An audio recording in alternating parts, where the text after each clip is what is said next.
मन की तरंग मार लो बस हो गया भजन, आदत बुरी सुधार लो बस हो गया भजन, कोई दे तुझे गाली तो कर उसे क्षमा, वाणी का स्वर संभार लो बस हो गया भजन। कि चाहे रहिया बॉम्बे दिल्ली, चाहे रहिया मसूरी में, आ लिखिया पढ़िया कौनो भाषा बतिया भोजपुरी में। अवध में राम जन्मे, मथुरा में कान्हा, जहाँ जन्मी राधा मैया धाम बरसाना। तो जिसके अंदर आस्था है, संस्कृति के प्रति आस्था है, तो वो तो अपनी चीजों को करेगा। देवता भी आते जहाँ साधु के भेष में, आप भी पधारो मेरे उत्तर प्रदेश में। प्रणाम। हम रजनीश सिन्हा रहुआ लोग के प्रयागराज की धरती पर स्वागत करतानी। आप सोच रहे होंगे कि मैं प्रयागराज के महाकुंभ से इतने सारे कार्यक्रम कर रहा हूं, अभी तक हिंदी में बोल रहा था, आज भोजपुरी में क्यों बोल रहा हूं? तो दरअसल ये मौसम, मिजाज और मेरे साथ के मेहमान का असर है, क्योंकि मेरे साथ जो मेहमान हैं वो बहुत ही खास हैं। भोजपुरी फिल्म इंडस्ट्री के सुपरस्टार, सांसद, गायक। कितना इंट्रोडक्शन दूं दिनेश लाल यादव निरहुआ का। बहुत बहुत धन्यवाद, बहुत धन्यवाद। और हमारे साथ इस कार्यक्रम में हमारे को एंकर होंगे आशीष राज। निरहुआ जी, ये संगम का किनारा, पीछे ये पूरी भूमि प्रयागराज की, और आगे हम लोग, इससे बेहतर संयोग मुझे नहीं लगता पूरे जीवन में महाकुंभ का ये संयोग बन सकता है। और सच भी है, जैसा कि हम लोग सुन भी रहे थे, बार बार ये बात आ रही थी कि ये जो तिथि आई है, जो संयोग आया है, ये अब आगे 144 साल बाद आएगा।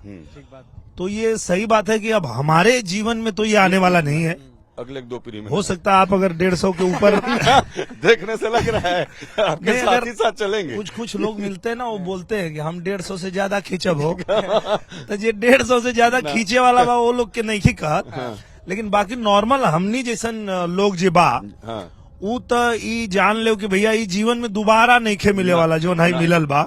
अद्भुत। और संगम पे हमनी के बैठल बानी जा, और सच में आज स्नान कैला के बाद फ्लाइट रहे, जाए के रहे, लेकिन इस सच में ई जहां हमनी के बैठल बानी जा, ई आश्रम के महत्व बाटे, और यहाँ के ऐसन महत्ता बा कि हम ना जा पैनी है। पुरंदर आश्रम जो ये पुरंदर आश्रम, और संजोग देखी ना कि मतलब पहले हम कबो सुनले ना रही, जानत ना रही, कोनो केहू कुछ बतैले ना रहे। हम अभी एगो फिल्म के शूटिंग करे आए हनी प्रयाग में, और वो फिल्म के नाम रहे हे राम जी। अच्छा। और उस शूटिंग के एक दिन कार्यक्रम रहे पुरंदर आश्रम पे, और वहीं हम गुरुजी की मिलनी, गुरुजी से जो आदरणीय परशुराम गुरुजी संस्थापक हमें ये पुरंदर आश्रम के, उनकरा से मुलाकात भइल और कुछ बातचीत भइल। ऐसे ही चूंकि प्रयाग में कोनो भी आदमी आवेला ना तो ओकर अध्यात्म अपने आप जाग जाला। प्रयाग और काशी मतलब वो आदमी के अंदर अध्यात्म जोन बाटे, अगर वो छुपल है, दबल है, तो वो बाहर निकलेला, और वह निकले लागल। और हम भोजपुरी में बोले तो ठीक बा कि एकदम बढ़िया बा। अगर आप लोग की चाहे तो हिंदी मिक्स कर दिया और अच्छा थोड़ा मिक्स कर देवे, हिंदी भोजपुरी दोनों। काहे कि अभी आजकल ना बड़ा हमारा अंदर जहां भी जाता नहीं एक चीज चला था कि चाहे रहिया बॉम्बे दिल्ली, चाहे रहिया मसूरी में, आ लिखिया पढ़िया कौनो भाषा बतिया भोजपुरी में। ना केहू के डर से भैया, और ना कोनो मजबूरी में, लिखिया पढ़िया कौनो भाषा बतिया भोजपुरी में। भोजपुरी तो में। यही लगा कि हमने प्रोग्राम भोजपुरी में शुरू करते। तो आप सवाल कहनी, यही से हमारा जितना जवाब निकला था वो भोजपुरी में निकला था। तो जब आपके चाहे कि हम हिंदी बोली तो सवाल हिंदी में कर दिया, तो वो मिक्स कर दी। तो शूटिंग के दौरान गुरु जी से मुलाकात भइल, थोड़ा बातचीत भइल, और जितना आदमी अपना जीवन में थोड़ा पढ़ ले लिख ले बाटे, सुन ले बा, बहुत चूंकि जिज्ञासा रहेला तो बहुत सारा किताब अध्यात्म के, बहुत सारा प्रवचन बिल्कुल हमने के यूट्यूब पे तो आज लगभग सबकर प्रवचन बांटे, सबकर, आप हाँ। जेके चाहिए ओके सुन लें। ठीक बात। तो वो सब सुनला के बाद जौन भी मन में उत्साह रहे, जौन एगो जिज्ञासा रहे, वो गुरु जी से मिलला के बाद ना वो और ज्यादा बढ़ गए। अच्छा। वो कुछ ऐसा बात कहले कि हमके लागल कि अरे यहाँ तक तो ध्यान गईबे न कभी नहीं गई, गया, हाँ। और हम सोचिए ना पैनी। हाँ। तो हम बोलने कि गुरु जी थोड़ा कुछ बता दीजिए। हम्म। तो गुरु जी बोले अभी शूटिंग करने आए, शूटिंग कीजिए, जब वो जानने आएंगे तब बता देंगे। हाँ। सही बात। तो हम शूटिंग किए और हम चले भी गए। हाँ। पर हमारे मन में ये था कि अब जब हम प्रयाग जाएंगे तो गुरु जी के साथ थोड़ा सत्संग करेंगे। करेंगे, हाँ। और आज कल भी जब हम आए तो सत्संग आप कर रहे थे। हाँ, तो कल गुरु जी को हमने फोन लगाया कि गुरु जी हम प्रयाग आ रहे हैं और स्नान करेंगे और उसके बाद आपसे मिल के थोड़ी सी बात करके और हम फिर निकल जाएंगे, क्योंकि आज हम लोगों का कार्यक्रम दिल्ली में था। था। ठीक बात। हाँ। हाँ। आपको पता ही हाँ, है। हाँ, हाँ। और उसके बाद गुरु जी बोले नहीं, कहाँ जाओगे, हम्म। तुम कल यहीं रुकोगे। तो हमने कहा भाई गुरु हैं, अब उनकी अवहेलना तो नहीं कर सकते, पर हम अपनी मजबूरी बताए कि ये है गुरु जी और हमको जाना जरूरी है। बोला अच्छा ठीक है, कोई बात ना, पहले आओ। पर ऐसा हुआ कि जब हम लोग संगम में स्नान के लिए गए तो हमारे 3 मुख्यमंत्री आज ही स्नान के लिए आ गए और इतना ज्यादा वो हो गया कि फ्लाइट छूट गई। अच्छा, उस रस में। और जब फ्लाइट छूट गई हाँ। तो चूंकि गुरु जी के पास तो आना ही था, पर ये जो बैठ करके उनके साथ जो सत्संग करना था वो भी हो पाया। और ये मौका फिर पता नहीं मिल पाए, कब मिल पाए, क्योंकि ये संयोग है ना, महाकुंभ है, प्रयागराज है, संगम है, त्रिवेणी है, गुरु जी है, आश्रम है और निरहुआ है। निरहुआ है। हाँ। और निरहुआ के मन में बहुत सारा सवाल है। हाँ। और वो सारा सवाल जब हम गुरु जी से किए हम्म। तो हमको लगा कि अब हमको और कई बार यहाँ आना पड़ेगा, क्योंकि बहुत जल्दी में ये सारी जो प्यास है वो बुझने वाली नहीं है। जो मन में प्यास है अगर उसको बुझाना है तो गुरु के सानिध्य में बैठना पड़ेगा, थोड़ा उनसे जानना पड़ेगा, सीखना पड़ेगा। ज्ञान की भूख जो होती है हाँ, बड़ा वो अच्छा है। सीखने से ही होगा। अच्छा, गंगा माई बहत है, हाँ। है ना, एकदम पूरा पीछे लाइट है, सामने एकदम लाइट है। लेकिन जब आप प्रयागराज में आए, जैसा बता रहे थे आप, अभी हमने सुना भी कि हम आए थे, फ्लाइट थी हमारी, लेकिन यहाँ की नगरी, यहाँ की माटी ऐसन बा कि रोक लेलस। आप जो बाबा जी आचार्य जी से आप बातचीत कर रहे थे, वो कौन सी कड़ी थी जो आपको रोकने पर मजबूर कर दी? वो कौन सी बात थी जो आप बता रहे थे कि बातचीत हुई उसके बाद? सबसे बड़ी कड़ी तो यही है कि मन में प्यास क्या है। मन में ऐसा था कि अध्यात्म को लेकर के बहुत सारे सवाल आते हैं, बहुत सारा प्रश्न उठता है मन में, तो उसको कैसे जाना जाए, उसको कैसे समझा जाए। तो वो जानने के लिए, समझने के लिए हम बहुत सारा चीज पढ़ते हैं, सुनते हैं। और जब हम लोग आज अगर यहाँ भी आए तो कहीं न कहीं मन में आध्यात्मिकता है तो ही आए हैं। बिल्कुल, वो खिंचाव तभी होता है, तभी होता है। नहीं तो बहुत लोग ये भी कहते हैं कि भैया प्यासे को पानी पिलाया नहीं तो गंगा नहाने से क्या फायदा, ये नहीं किया तो ये करने से क्या फायदा, वो नहीं किया तो वो करने से क्या फायदा। पर वो सब करते हुए भी अगर मन में जिज्ञासा है कि हमें जानना है अपने इस अध्यात्म को, क्योंकि कहीं ना कहीं जब हम लोग सारी दुनिया घूमते हैं और देखते हैं तो एक चीज तो समझ में आ ही जाता है कि हमारे भारत में जो अध्यात्म है, जो हमारे ऋषि महर्षि जो वेद लिखे हैं, जो पुराण लिखे हैं, जो भी हमारे पास है, उससे बाहर आज तक दुनिया जा नहीं पाई है। कोई कितना भी एडवांस कंट्री हो गई हो, कुछ उसी में लिखा हुआ है। वो ऐसा नहीं कि संस्कृत चल रहा है, तो वो लोग भी अपने आप को कितना भी एडवांस कह लें कि हमने ये खोज लिया, हमने वो खोज लिया। अरे भैया, तुम जो आज खोज लिया ना, वो बहुत पहले हमारे ऋषि महर्षि खोज के लिख के गए हैं। तो कहीं ना कहीं उसके प्रति जब जिज्ञासा होती है तो फिर यहाँ आ ही जाते हैं। यहाँ आ ही जाते हैं। अच्छा, जैसे अभी आप बता रहे थे सारी चीजें, सनातन धर्म को लेकर के हम लोग पिछले 1 महीना से हैं, देखिए ना, रंग भी काला पड़ गया है। दर्शकों के लिए हम लोग यहाँ पर हैं, गल भी गए थोड़ा सा। लेकिन जो हमने देखा, अनुभव जो हमने किया 1 महीने में, कि युवा और साथ ही साथ विदेशों से लोग यहाँ पर पहुंच रहे हैं। कहाँ तक पहुंचा है सनातन आपके हिसाब से? आप देखिए ना, बीच में ना एक वो बहुत वायरल हो रहा था इंटरनेट पे बहुत तेजी से कि हम लोग एप्पल के पीछे भाग रहे हैं और एप्पल की मालकिन यहाँ शांति के लिए। फिर यहाँ शांति की खोज में। तो यहाँ तक हमारा सनातन पहुंचा है। देखिए कि जो दुनिया के बहुत ऐसे लोग जिन्होंने सब कुछ पा लिया है अगर हम कहें तो बहुत अमीर हैं, उनके पास किसी बात की कमी नहीं है। उनको भी जब शांति की खोज करनी होती है तो उनको यहाँ आना पड़ता है। लेकिन मतलब आशीष तो सवाल पूछ ही रहे थे नीरव जी, लेकिन जो माहौल बना है ना, और जो ठंडी हवा चल रही है और त्रिवेणी का संगम का किनारा है, अध्यात्म की बात हो रही है, प्रभु को याद कर ले नीरव जी के अंदाज में थोड़ा सा दो लाइन। बिल्कुल, देखिए आजकल तो मैं जब यहाँ प्रयाग में आया और आने के बाद में जब मैं डुबकी लगाया और यहाँ का दृश्य देखा, यहाँ के साधु संतों को, महात्माओं को बड़ा मैं ध्यान से देख रहा था, तो मेरे मन में दो लाइन आई और मैं देखिए वो सोच रहा था कि कौन सा मंच मिलेगा और कहाँ मैं ये बोलूंगा। ठीक बात। और भगवान की कृपा, आप लोग लाइट टाइम सब लेके, लाइट, कैमरा हाँ। सब लेके आ गए और ये पहली बार ये दोनों लाइनें मैं गा रहा हूँ। ठीक जी। कि देवता भी आते जहां साधु के भेष में, देवता भी आते जहां साधु के भेष में, आप भी पधारो मेरे उत्तर प्रदेश में, आप भी पधारो कभी उत्तर प्रदेश में। तो ये लाइन आई थी मन में। ये तो उत्तर प्रदेश के ब्रांड एम्बेसडर का लाइन लग रहा है। मतलब अगर कहीं उत्तर अगले प्रदेश की दिन फोन ना सरकार जाए। और आशीष, उत्तर प्रदेश की सरकार ने दिनेश जी को सबसे बड़ा अपना वो आपको सम्मान से नवाजा है, जैसे मुझे जानकारी है, तो उस सम्मान के आप हकदार है। आपने तो गीत ही बना दिया उत्तर प्रदेश पर। और अब जब ये शुरू हो ही गया है, मैंने मुखड़ा अभी आपको हाँ, सुना ही दिया अंतरा है, पे आ जाए। हाँ, अंतरा भी बनेगा। अच्छा, बनेगा। हाँ।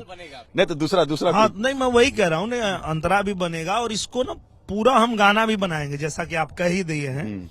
इसको पूरा बनाएंगे और ये हमारे उत्तर प्रदेश के लिए एक ऐसा गाना होगा जिसमें हम कोशिश करेंगे कि हमारे उत्तर प्रदेश का वो सब कुछ इसमें समाहित हो जाए, है ना। हाँ। अवध में राम जन्मे, अवध में राम जन्मे, मथुरा में कान्हा, जहां जन्मी राधा मैया धाम बरसाना, जहां जन्मी राधा मैया धाम बरसाना। तो शिव जी भी मिलते जहां ओघड़ के भेष में, आप भी पधारो मेरे उत्तर प्रदेश में। भाई ये अद्भुत है। आप भी पधारो मेरे। ये अभी दिमाग में अभी कंप्यूटर है बनाया आपके? क्या आपने ये? बन गया भैया, डुबकी लगाते ही ये चलने लगा। ये प्रोसेस में आ गया। हाँ? मतलब अभी आपने लगता है बैठे बैठे अंतरा लिख भी दिया। हो गया, अभी 2-3 मिनट और आप बैठेंगे तो गाना पूरा ही कर दूंगा। ना मैं बैठा हूँ पूरा। लेकिन ये अद्भुत है नीरव, लेकिन कुछ तो ताकत है इस प्रयागराज की भूमि में। ये ज्ञान की भूमि, मोक्ष की भूमि, अध्यात्म की भूमि, संस्कृति का मिलन, संभावनाओं का मिलन। आपने जो यहाँ पर देखा तमाम दृश्य और जिस तरीके से कल से आप जो अभिभूत कर रहे हैं, आपको लगता है कि जो तैयारियां, जो व्यवस्था यहाँ सरकार ने की, ये भी अभूतपूर्व है? बहुत अद्भुत है। और मैं जितना मतलब देख पा रहा हूँ, कल से मैं आया हूँ और जितनी अच्छी व्यवस्था हुई है, इतने ढंग से, इतने तरीके से और इतनी भीड़ होने के बाद भी इतना सुगमता के साथ में सारी चीजें हो रही है, मतलब ये अद्भुत है। और इसके लिए मैं सरकार को बहुत धन्यवाद देता हूँ कि हमारे आस्था को, हमारे धर्म को और हमारी संस्कृति को इतने अच्छे तरीके से सजोने के लिए, पूरी दुनिया को दिखाने के लिए, बताने के लिए जो प्रयत्न किया गया है, उसके लिए बहुत बहुत आभार है। लेकिन इस चीज को लेकर के विपक्ष लगातार सवाल कर उठा रहा है कि तैयारियां ठीक से नहीं की गई हैं, श्रद्धालु आ रहे हैं उनके साथ। देखिए, मैं नेगेटिविटी में बहुत ज्यादा नहीं पड़ूंगा। आज मैं बहुत बढ़िया स्नान किया हूँ, लताड़ने पे आ जाऊं तो मैं बहुत लोगों का सब खोल खाल दूंगा, लेकिन मैं नहीं चाहता हूं कि उस सब में पढ़ूं। मैं सिर्फ इतना कहना चाहता हूं, जब भी कोई इस तरह के बड़े आयोजन होते हैं तो कोई दुखद घटना हो जाती है। ऐसा नहीं कि ये पहली बार हुआ है, बहुत बड़ा आयोजन है। ऐसे आयोजन हुए हैं। और सिर्फ उत्तर प्रदेश नहीं, चाहे वो उज्जैन में या जहां भी कुंभ का मेला लगा है, ऐसा नहीं कि और जगह घटना नहीं होती है। ये दुखद है, उसके लिए कष्ट है, हम सबको खेद है, दुख है कि ऐसा नहीं होना चाहिए था। पर जो लोग ना डे वन से इसलिए बैठे हैं देखने के लिए कि कुछ हो और हम चिल्लाएं, ऐसे लोगों के बारे में हम बात ही नहीं करना इंतजार में है। इंतजार में बैठे ना, तो इनको क्या बोले हम, उनके लिए हम कोई शब्द बोलेंगे कुछ अपशब्द निकल जाएगा, इसलिए हम चाहते हैं कि उनकी हम चर्चा ही ना करें। ये बताइए निरहुआ जी की एक लंबा अरसा आपने गुजारा फिल्म इंडस्ट्री में। खैर आपका परिवार तो उत्तर प्रदेश का जाना माना परिवार है, आपके चचेरे भाई बिरहा गीत के सबसे बड़े गायक हैं, आप खुद भी बिरहा गाते रहे हैं, और फिर 2003 के बाद आपने जो निरहुआ नाम से अपना कैसेट लाया और उसके बाद उसी नाम से फिर आप जाने लगे। कैसे देखते हैं आप इस सफर को, अपनी जिंदगी के अब तक के सफर को, कैसा? आप देखेंगे, सिर्फ मैं ही नहीं, कोई भी व्यक्ति अगर अपने जीवन में कहीं से भी रुक करके और अपने पूरे सफर को देखे तो उसको समझ में आएगा कि ये सब तय था, डेस्टिनी थी। कहीं भी आप ठहर जाइए और वहां से देख लीजिए कि मेरे जीवन में क्या क्या मेरे साथ हुआ, वो सब कुछ तय था। जब भगवान को मुझे कलकत्ता में रखना था तो कलकत्ता में मैं रहा, वहां पढ़ाई किया। वहां से जब मुझे यूपी आना था तो मैं यूपी आया। यूपी आने के बाद ऐसे समय से जूझने लगा कि पिताजी का देहांत हो गया, फिर मैं पढ़ाई कंटिन्यू नहीं कर पाया और मैं स्ट्रगल करने लगा गायकी में। फिर उसमें जितना मेहनत करना था किया, स्ट्रगल जो करना था किया, और फिर एक समय ऐसा भी आया कि ईश्वर ने फिर वो सफलता भी दे दिया और फिर वो रास्ते खुलते गए। एक पता चला एल्बम आया, एल्बम के बाद एक फिल्म ऑफर हो गई। अब वो फिल्म किया तो उस फिल्म के बाद लगातार फिल्में ऑफर होने लगी और फिर अब तक लगातार हो गया निरहुआ। हाँ, तो ये निरहुआ का मतलब क्या, मतलब निरहुआ नाम आपको कैसे है? मैं बहुत बार सोचता था, इतने दिन की पत्रकारिता के सफर में कई बार आपसे मुलाकात हुई, पूछ नहीं पाया कि निरहुआ शब्द मतलब कहाँ से, आपकी जो सटल बा निरहुआ, शायद मुझे जितनी याद है 2003 में सटल बा निरहुआ आपका एल्बम आया था, तो ये निरहुआ मतलब क्या इसका अर्थ? ये ना एक संस्कृत का शब्द है निरहु, और उसका अर्थ होता है सिंदूर। अच्छा। तो ये गाना उस समय बना था और बहुत लोगों ने पसंद किया, बहुत लोगों को अच्छा लगा। याद है? हाँ, बहुत अच्छे से याद है। अभी मैं उसके बारे में बड़ा डिटेल में भी बताया लोगों को कि क्यों वो गाना इतना प्रसिद्ध हुआ, क्यों लोगों ने इतना पसंद किया कि दुल्ही रहे बीमार निरहुआ सटल रहे, अच्छा, संगी साथी यार सबसे कटल रहे। नॉर्मली होता क्या है कि लोग शादी होने के बाद ज्यादातर दोस्त यारों के साथ पार्टी करना है, ठीक बात, और घर पे बहाना मारना है, अरे थोड़ा लेट हो जाई, हाँ थोड़ा दोस्त लोग के साथ है, आवत है थोड़ा दोस्त लोग के। ये आदमी ऐसा है कि संगी साथी यार सबसे कटल रहे, दुल्ही रहे बीमार निरहुआ सटल रहे।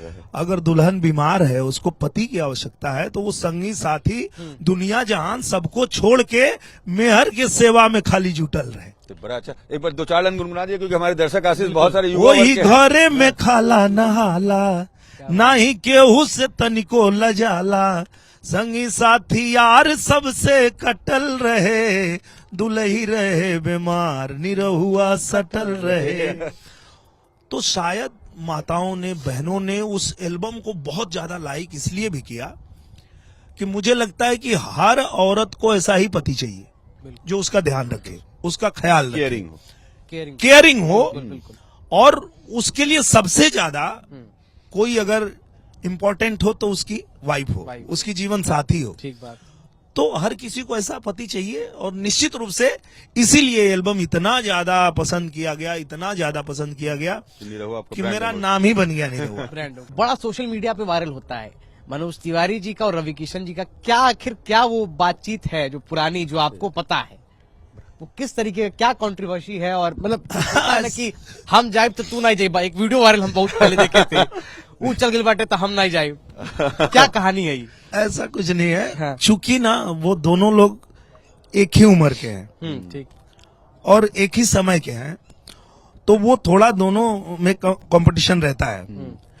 पर हमारे दोनों ही सीनियर हैं जी, तो हमारे लिए तो दोनों लोग बिचवान है। हाँ, हम तो दोनों का ही आदर करते हैं, सम्मान करते हैं, और दोनों हमको प्यार करते हैं। हाँ।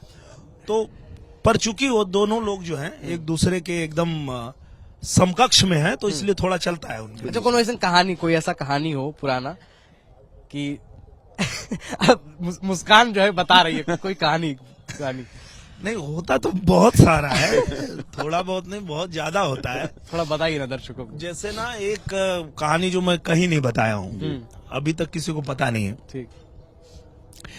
एक फिल्म बनी थी, उसके बारे में सब लोग जानते हैं, गंगा जमुना सरस्वती। हाँ। तो वो फिल्म बनाने में बहुत दिक्कत आई, बहुत परेशानी आई, पर बन गई। उसमें हम तीनों थे। हाँ। तो बाद में एक और प्रोड्यूसर आ गए बहुत दिनों के बाद और बोले हमको भी तीनों को लेके बनाना है। तो हम तो बोले भैया कैसे बनाओगे, एक तो बहुत मुश्किल से बनी थी, पर ठीक है तो चलो हम मिलवाते हैं आपको। तो रवि भैया से हम मिलवाए कि भैया देखिए ये आए हैं, फिर कह रहे हैं ये तीनों को लेके बनाएंगे। बोले ठीक है बन जाएगा, कोई बात नहीं, तो तुम कर लो, सबको साइन वाइन कर लो। और सबका हो गया। उसके बाद रवि भैया उधर से कुछ लिख के लेके आए, उसको दिए। तो पूछा क्या है भैया, बोले टाइटिल है, इसको जाके रजिस्टर्ड करा लो और उसके बाद मिलो हमसे। तो वो उसका टाइटल था ईंटा पत्थर हड़िया। ईंटा पत्थर हड़िया। हड़िया हड़िया कौन? हाँ सही पकड़ लिया। तो क्या बोले ना कि ईंटा और पत्थर दो हीरो है और दोनों मिल के हड़िया जो है वो गुंडा है उसको फोड़ेगा। अच्छा। बोले ये टाइटल करवा लो। तो करवा लिया। बाद में उसके बाद आज तक डिसाइड नहीं हो पाया कि कौन ईंटा पत्थर रहेगा कौन हड़िया रहेगा। इस चक्कर में वो फिल्म बन नहीं पाई आज तक। आपने जो फिल्म इंडस्ट्री का अपना ये कल्चर देखा है, तो भोजपुरी की जो पहचान रही, देखिए बीच में एक जो दौर आया उसमें इस बात से इनकार नहीं किया जा सकता, निरहुआ जी की जो फूहरपन था उसने भोजपुरी को कहीं ना कहीं ये किया था, थोड़ी दूसरे पायदान पर ले गए थे। लेकिन फिर एक दौर बदला और भोजपुरी का जिस तरह से समागम शुरू हुआ और मॉरिशस से लेकर तमाम जगहों पर भोजपुरी का सम्मेलन होने लगा, तो भोजपुरी ने धीरे धीरे पहचान अपनी फिर से खोई हुई जो चमक थी वो वापस पाई, ये मानते हैं आप? देखिए भोजपुरी हमेशा से ही बहुत समृद्ध है, बहुत सम्मानित है।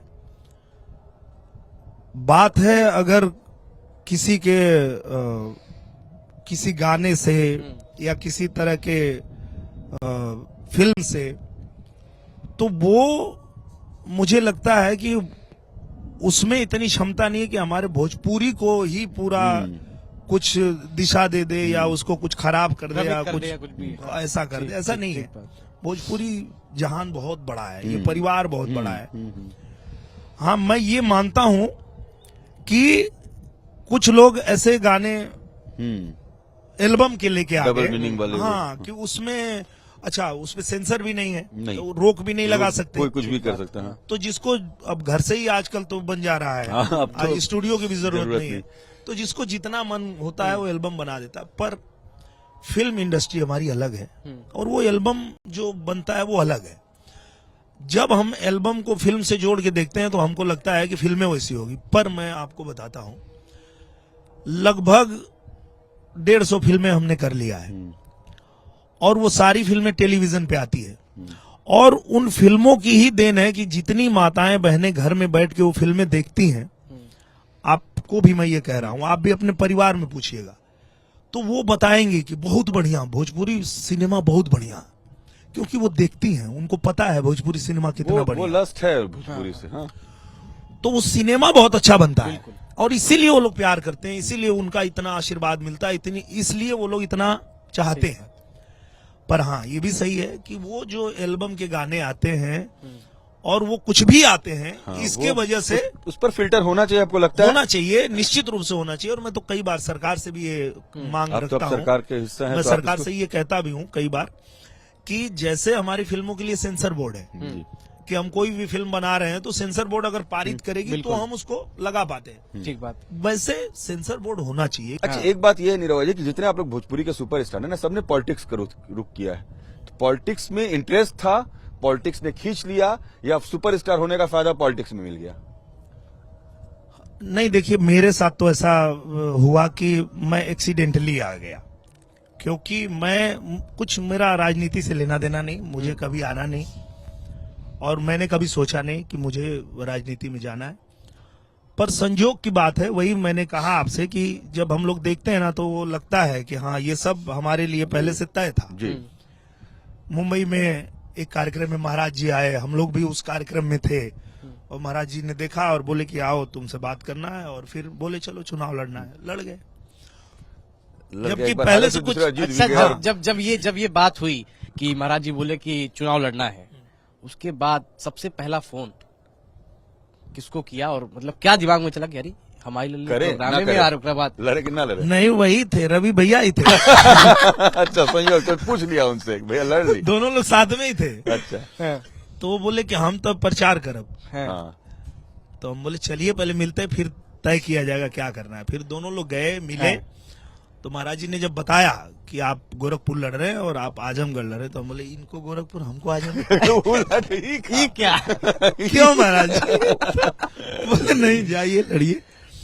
और कैसा एक अनुभव है? सवाल उनका था महाराज जी का कि आप लोग क्या चाहते हैं इस देश की राजनीति में? ये जो समय चुनाव का चल रहा है, ये प्रधानमंत्री के चुनाव है। 19 का चुनाव था। हाँ, 19 का। बिल्कुल। तो उन्होंने कहा ये प्रधानमंत्री का चुनाव है, आप क्या चाहते हैं? तो हम दोनों एक साथ ही बोले हम यही चाहते हैं कि नरेंद्र मोदी जी फिर से प्रधानमंत्री बने। तो बोले इसके बाद कुछ सोचने की जरूरत ही नहीं है, फिर जाओ लड़ो। लेकिन कैसा एक्सपीरियंस रहा आपका? बहुत अच्छा। एक बार अध्यात्म के 1-2 गीत गा दीजिए ताकि लोगों को याद रहे, क्योंकि पता नहीं है महाकुंभ का फिर सहयोग, आपके साथ बैठने का सहयोग और निरहुआ यहाँ हो आज की तारीख में बड़ी बात है। हम चाहत की जितने लोग हैं हमारी टीम में भी है, सहयोग करेंगे पूरा, तो बिल्कुल हो जाए। हाँ, मैं आज ही गुरुजी के सामने भी मैं बैठा था। तो गुरुजी, ये जो आश्रम है, तो पुरंदर आश्रम और हमारे गुरुजी परशुराम गुरुजी, वो भी यही कह रहे थे कि यहाँ बैठे तो कुछ भजन सुनाइए। तो ठीक बात। मेरे से जो निकला वही मैं सुना देता हूँ। ठीक है। पूरी कि अरे मन की तरंग मार लो बस हो गया भजन, आदत बुरी सुधार लो बस हो गया भजन, कोई दे तुझे गाली तो कर उसे क्षमा, वाणी का स्वर संभार लो बस हो गया भजन, आए हो तुम कहां से और जाओगे कहां, मन में यही विचार लो बस हो गया भजन, सांसों की माला फेरने से मोक्ष मिलेगा, तो सांसों को ही निहार लो बस हो गया भजन। निरहुआ जी हमारे साथ रहे, उन्होंने बहुत अच्छा वक्त गुजारा, अपने हर बड़े बेबाक तरीके से अपने तमाम अनुभव को उन्होंने साझा किया। कई बातें जो उन्होंने आज तक सबके सामने ना कही थी वो बातें भी कही, कुछ गीत भी तैयार किए, और जो गीत उन्होंने गुनवाए हैं उत्तर प्रदेश वाले, मुझे उम्मीद है कि महाकुंभ खत्म होते होते वो गीत तैयार हो जाएंगे, क्योंकि सहयोग महाकुंभ में बना है, तो महाकुंभ में वो गीत तैयार भी हो जाएंगे। तो फिलहाल इस खास पेशकश में मेरे सहयोगी, मेरे कैमरा पर्सन विक्रम, सुंदरम और संदीप के साथ पीसीआर टीम के आशीष और अवनीश, और मेरे खास सहयोगी को एंकर कुमार आशीष, सभी को दीजिए इजाजत। नमस्कार।